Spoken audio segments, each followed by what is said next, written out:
नगराध्यक्ष पदाचे उमेदवार सौ सारिका माने यांचा जोरदार प्रचार दौरा सुरू। शिरोळमधील तमाम मतदार बंधू भगिनींचा वाढता पाठिंबा।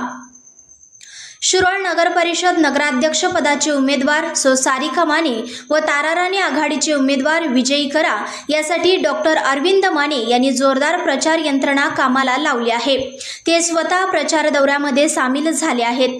ताराराणी आघाडीच्या उमेदवार सारिका माने यांनी प्रचारात मुसंडी मारली आहे। शहरातून त्यांना उत्स्फूर्त प्रतिसाद मिळत आहे। मतदारांशी थेट संपर्क साधून अनेक मतदारांपर्यंत त्या पोहोचत आहेत। यावेळी अनेक मतदारांनी त्यांना जाहीर पाठिंबा दिला आहे। संघर्ष यान न्यूज चॅनलला लाईक करा, शेअर करा आणि सबस्क्राइब करा।